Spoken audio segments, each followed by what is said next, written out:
demás, porque eso nos da un patrón de conducta que debemos imitar. Jesús nos pone el ejemplo. Nosotros como discípulos suyos, como siervos suyos, como hijos suyos, debemos servir a los demás de la manera en que Él lo hacía. Así que vamos a ver en esta historia que Jesús es accesible, que Jesús está disponible, que Jesús es interrumpible y que Jesús es incansable. Primero, Jesús es accesible. El ministerio del Señor se desarrolló siempre en las calles. Él no vivía en una fortaleza. Él no estaba rodeado de guardias de seguridad. Él siempre anduvo predicando y haciendo bien en los campos, en las laderas de los montes, en las sinagogas, en los hogares de las gentes, a la orilla del mar. Y siempre estaba rodeado de gente necesitada. Y solo se aislaba de ellos por breves lapsos, para lograr un poco de descanso y la mayor parte del tiempo para orar con su Padre, para tener un tiempo de comunión con Él. Y después de eso, se iba de regreso a las multitudes. Eran ellos a quienes había sido enviado. Y era ante ellos ante quienes era necesaria su manifestación. No era un trabajo fácil el que tenía el Señor Jesús, porque siempre estaba acosado, siempre estaba apretujado. Muchas veces ni siquiera podía probar alimento en todo el día, y lo vimos cuando cayó la tempestad. Ese día, dice Marcos, lo tomaron de entre la gente así como estaba y lo subieron en la barca. Nada de bañarse, nada de cambiarse, nada de comer. Vámonos así como estaba. Y eso pasaba muy seguido. No solo eso, muchas veces su vida estuvo amenazada.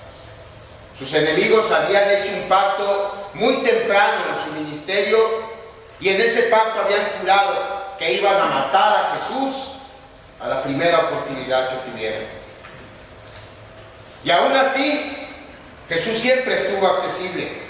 Miren cómo empieza esta historia, versículo 21. Pasando otra vez Jesús en una barca a la otra orilla, se reunió alrededor de él una gran multitud, y él estaba junto al mar. Este versículo nos da la transición de la historia previa. Recuerden, Jesús había ido al lado oriente del mar de Galilea a liberar al endemoniado gadareno.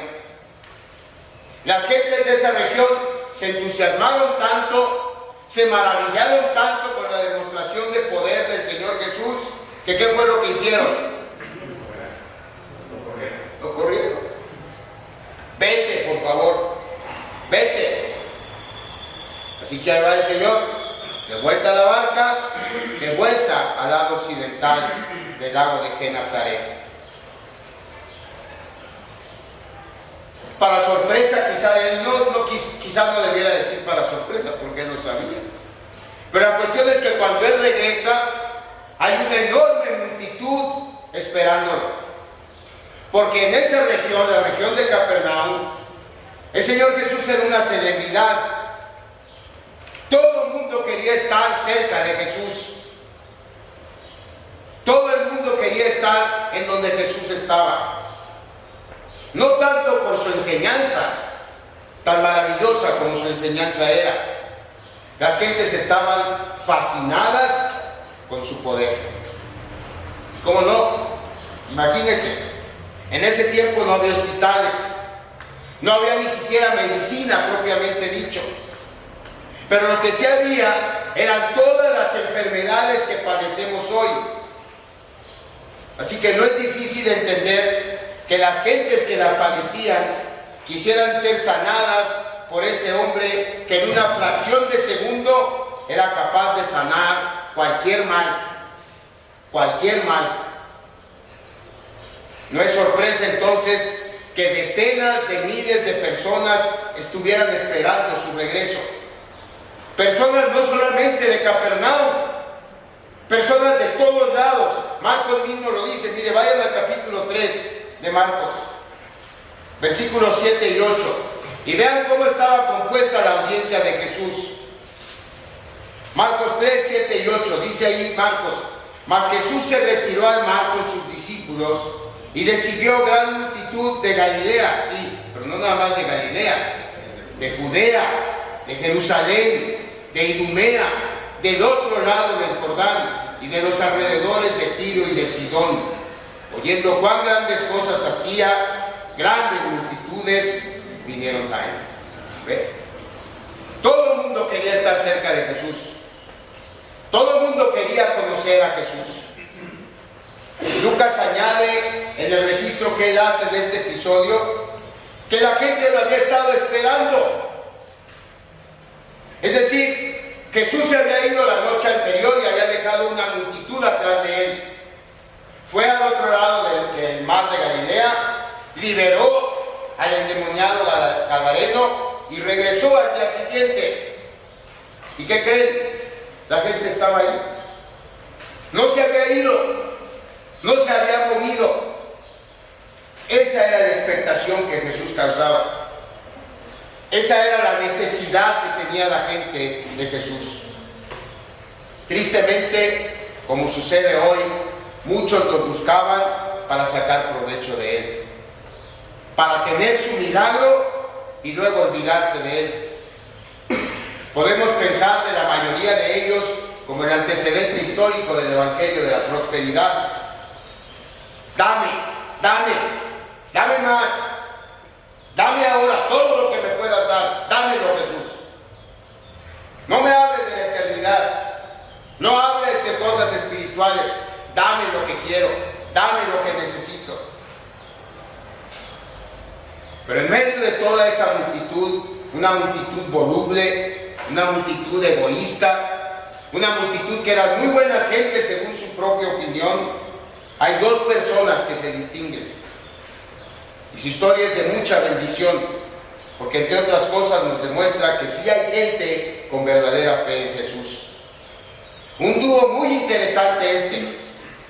No se conocían, probablemente nunca se habían visto en su vida, pero 3 de los 4 evangelistas unieron sus historias para siempre. Eran 2 personas, un hombre y una mujer. Él era rico, ella era pobre.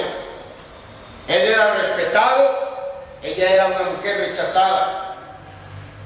Él era honrado por todo el pueblo, la otra era avergonzada por todos. Él era un líder de la sinagoga, la otra había sido excomulgada de la sinagoga. Él tenía una hija de 12 años, ella tenía una enfermedad de 12 años. Así que la escena está dispuesta para que veamos la accesibilidad de Jesús. Versículo 22. Y vino uno de los principales de la sinagoga, llamado Jairo, y luego que le vio, se postró a sus pies. Este hombre tuvo acceso inmediato a Jesús, a pesar de la multitud, a pesar de las decenas de miles de personas que rodeaban a Jesús. Él pudo acercarse a Jesús sin ningún problema. Y hermanos, esta es una escena verdaderamente asombrosa, verdaderamente rara, porque era un oficial de la sinagoga. No era necesariamente un rabí, no era necesariamente un escriba. Esta expresión de líder de la sinagoga se aplicaba al administrador de la sinagoga, al que se encargaba de las cuestiones administrativas, guardar los rollos, conservarlos, mantener la sinagoga.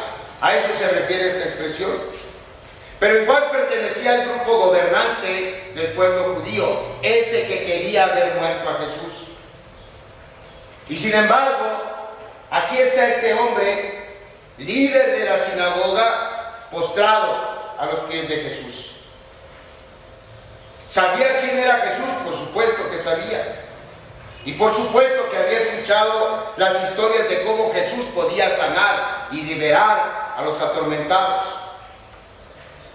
Había escuchado y quizá había presenciado aquella vez cuando los hombres bajaron del techo al hombre paralítico y Jesús no solo lo sanó, sino que le perdonó sus pecados. probablemente siendo el administrador de la sinagoga, él estaba presente cuando un día en la sinagoga, un día que narra Marcos en el capítulo 1, Jesús expulsó un demonio que estaba ahí en la sinagoga. Recuerden que dijimos, el diablo no nos asusta. El diablo no viene y trata de escandalizarnos, el diablo trata de actuar calladamente. Y él está en medio de la iglesia. Y así estaba en la sinagoga. Lo que pasaba con los demonios es que cuando veían a Jesús, se espantaban tanto que gritaban, y entonces se les caía el teatro, porque entonces los descubrían. Ese era el efecto que Jesús tenía sobre ellos. Pero hermanos, si es sorpresivo el hecho de que un judío, miembro de la clase gobernante, fuera a ver a Jesús, es más sorprendente y más impresionante que este judío, al ver a Jesús, se postrara a sus pies. Esa actitud suya demuestra su humildad, demuestra su necesidad también, su desesperación, pero también demuestra su fe. Y lo que dice a continuación la Biblia confirma esto. Versículo 23. Y le rogaba mucho diciendo, mi hija está agonizando. Ven y pon las manos sobre ella para que sea salva y vivirá. Hasta donde sabemos, el hombre nunca había visto una resurrección. No hay registro de que Jesús haya realizado un milagro como estos en la región de Capernaum. Pero Jairo creía que Jesús podía sanar a su hija que agonizaba. Y aun si estuviera muerta o si pudiera morir, Jairo creía que Jesús tenía el poder para regresarla a la vida. ¿Por qué decimos esto? Porque si ustedes van a Mateo, al mismo relato que relata Mateo, en el capítulo 9, versículo 18, Mateo condensa en una sola frase lo que Jairo dijo en el momento que fue a buscar a Jesús y lo que dijo cuando ya iban en camino a su casa. Mateo 9, 18. Mientras él les decía estas cosas, vino un hombre principal y se postró ante él diciendo, mi hija acaba de morir, mas ven y pon tu mano sobre ella y vivirá. Jairo entonces sabía que Jesús podía sanar a su hija, pero también sabía que Jesús podía resucitar a su hija. Y es necesario que enfaticemos esto, hermanos, porque necesitamos saber que la fe de Jairo estaba en Jesús. ¿Cómo es que Jairo tenía fe en Jesús? ¿En qué creía Jairo? Jairo no creía en la cruz, la cruz todavía no pasaba. Jairo todavía no creía en la resurrección de Jesús. La resurrección de Jesús tampoco se había dado, tampoco había sucedido. ¿Qué creía Jairo entonces? Jairo creía en lo que podía creer. Y lo que podía creer era que Jesús era quien afirmaba ser el Hijo de Dios, el Mesías Salvador que había sido prometido en la ley, en los profetas y en los salmos. Podía creer y creía en el Evangelio del Reino de Dios que Jesús había predicado todos los días durante su ministerio. Toda esa evidencia estaba delante de Jairo y Jairo la había creído. Es verdad, la completa revelación de la obra redentora del Señor Jesús estaba aún adelante, después de la cruz. Pero hasta ese punto, hermanos, el Señor Jesús había enseñado y había dado suficientes señales para que la gente que creyera en Él pudiera tener confianza de que Jesús podía salvarlos. Y Jairo creía en Él y lo necesitaba más que nunca. Tenía una hija de 12 años, una hija con sueños, con ilusiones, con esperanzas. Pero todo esto estaba en juego. Todo esto estaba en peligro